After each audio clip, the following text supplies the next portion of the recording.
Hey there, Agile Adventurer. Just a quick question.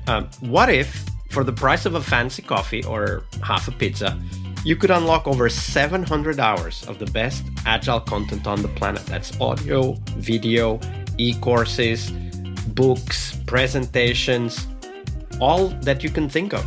But you can also join live calls with world-class practitioners and hang out in a flame war-free and AI slop-clean Slack with the sharpest minds in the game. Oh, and yes, you get direct access to me, Vasco, your Scrum Master Toolbox podcast.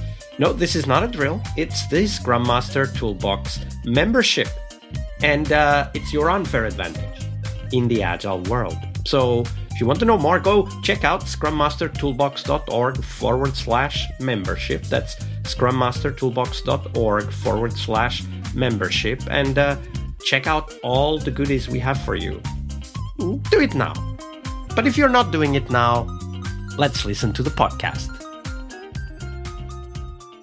Hello, everybody. Welcome to our Success Thursday, the big question of the week, this week with Nigel Baker. Hey, Nigel, welcome back. I'm back again, and my cup of tea's got cold after 4 days of doing this. Yeah, we should have stopped at the end of every day to warm up the cup of coffee. tea. Definitely should have done. Yeah. All right, so we'll talk about success for Scrum Masters in a minute. But Nigel, share with us first, what's your favorite Agile retrospective format and why? Okay, I'm going to be so controversial here. This is deep controversy, right? I've got, in fact, two favorite formats, right? Both are not formats, right? But they are different, and why? Okay, so my key thing is, because here's the problem with the Scrum Master, right? You find a format you really like. Maybe it's doing silent writing, maybe it's post-its on a wall, the 4 quarters. But the trouble is, if you use it more than a few times, these things age like milk. You know, as a Scrum Master, your team are like, oh, yeah, what should we do differently? And then sprint 2, they're like, yeah, what should we do differently? Sprint 3, sprint 4, sprint 107. Oh, what should we do differently? This. So my key thing is different. I like different retrospective techniques each time. Right? I like different ones each time. Something new, something different, novelty factor. Scrum is a product like any other, and like any other product, people get bored with it, right? Unless you keep it interesting and engaged. All right. So in a computer game, that means DLC, adding new content. You know, in TV shows, it's new episodes. In Scrum, it's about changing the retrospective format. I change it every single sprint, something new, something different to keep people engaged, interested. Sometimes they fall flat, sometimes they go well. But the key thing is, it's people don't know what to expect. Something different and unusual. It gets energy in the room. It gets excitement in the room. I sometimes get the team to write them themselves, come up with your own retrospective formula. You know, that's a great trick because they invent the most. I've had some teams invent retrospectives that were almost forensic in their intensity. Of course, forgetting they're going to turn it on themselves. Like, if you've ever seen any film where there's some villain creating a super weapon, you know that super weapon's being used on the villain before the end of the film. That's what they do. Aha! This is really, oh my God, we're doing it to ourselves. Oh no. So that's what I really like. I vary. What I would say is, and again, this is personal preference, I love theming on topics. I like, oh, we're going to focus on billing or focus on this, right? What I don't like, and I know a lot of people do, but I find them toe-curlingly awful, is theming it on we're going to do one based on Super Mario Brothers. Or we're going to do a Top Gun retro. And I just like, if you do that to me, I die inside. I'm like, do you know what? I don't really want to discuss who the maverick and who the goose is of this team. I'm a great believer in fun, but fake frivolity, anything fake, any facade, anything that feels less than authentic, I get set off on.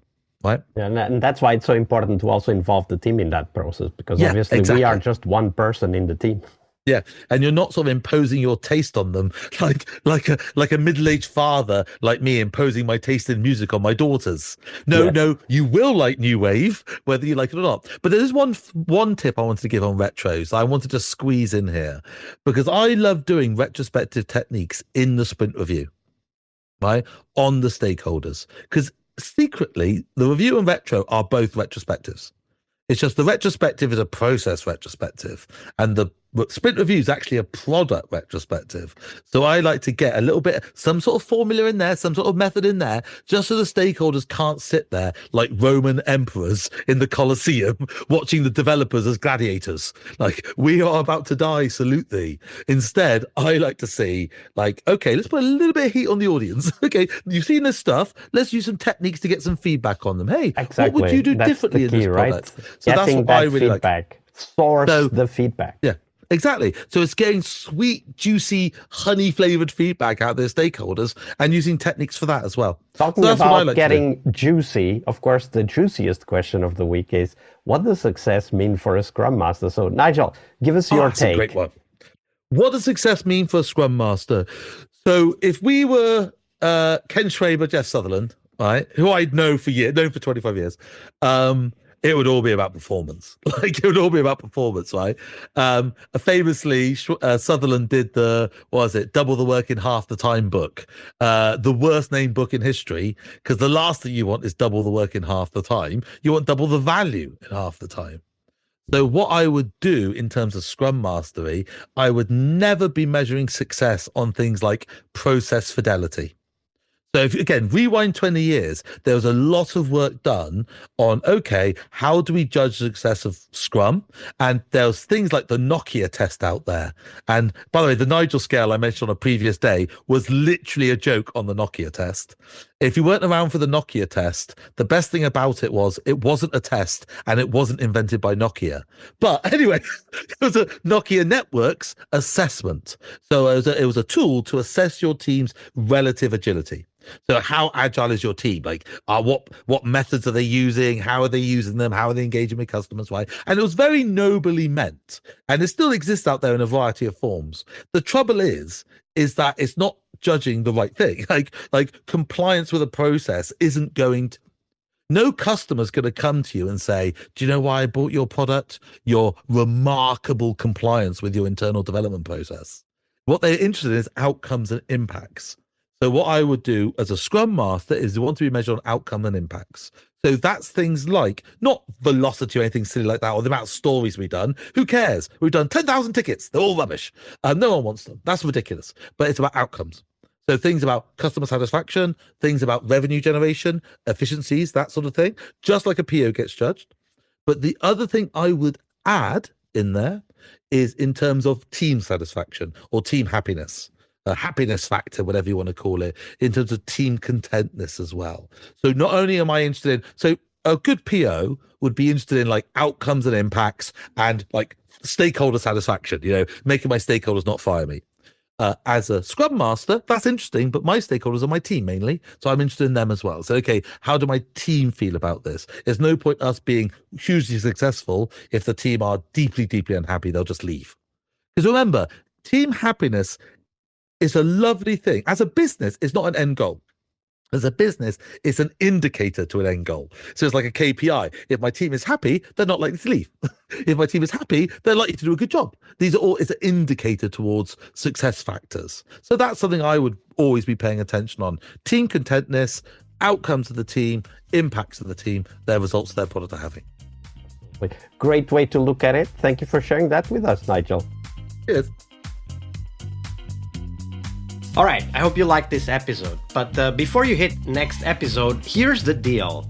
This podcast is powered by people like you, the members who wanted more than just inspiration. They wanted real tools and real connection to people who are practicing Agile every day. We're talking access to over 700 hours of Agile Gold, CTO level strategy talks, summit keynotes, live workshops, e-courses, deep dive interviews, books, and if you're into no estimates, we got the pioneers of no estimates in those deep dive interviews as well. Agile business intelligence, creating product visions, coaching your product owner courses, you name it.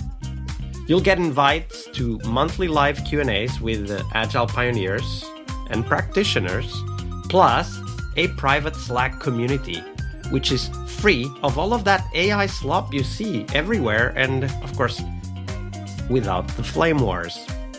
It's a community of practitioners that want to learn and thrive together. It's the best place to connect with community and learn together. So if this podcast has helped you before, imagine what you will get from this podcast membership.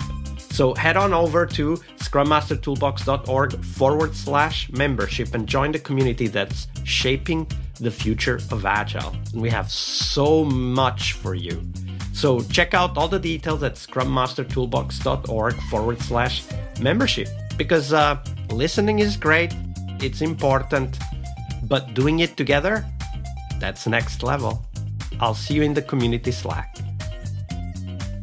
We really hope you liked our show. And if you did, why not rate this podcast on Stitcher or iTunes? Share this podcast and let other Scrum Masters know about this valuable resource for their work.